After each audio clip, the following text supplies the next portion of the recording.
Taiping சிம்பங் Larut ஆற்றங்கரையில் நேற்று பிறந்த பெண் குழந்தையின் சடலம் கண்டுபிடிக்கப்பட்டதைத் தொடர்ந்து 34 வயது நேபாள நபர் கைது செய்யப்பட்டார். ஒரு கம்போடிய பெண் பிரசவத்திற்கு பிறகான சிகிச்சைக்காக மருத்துவமனை வந்தபோது அவர் குழந்தை இறந்துவிட்டதாக கூறினார்.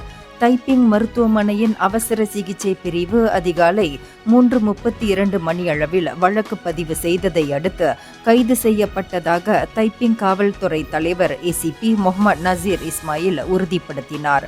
குழந்தையின் உடலை ஆற்றின் அருகே வீசி எறியப்பட்ட இடத்திற்கு காவல்துறையினர் சந்தேக நபரை அழைத்துச் சென்றனர். முதற்கட்ட விசாரணையில் குழந்தை பிறந்த பின் தூக்கி வீசப்பட்டிருக்கலாம் என சந்தேகிக்கப்படுவதாகவும் முதற்கட்ட விசாரணையில் தெரிய வந்துள்ளது என்று முகமது நசீர் இன்று வெளியிட்டுள்ள அறிக்கையில் தெரிவித்துள்ளார்.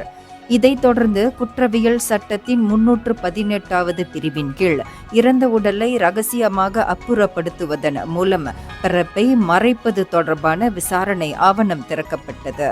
குற்றம் நிரூபிக்கப்பட்டால் 2 ஆண்டுகள் வரை சிறை தண்டனை, அபராதம் அல்லது இரண்டும் விதிக்கப்படலாம். இந்தியர்களின் இதய குரல் மக்களோசை.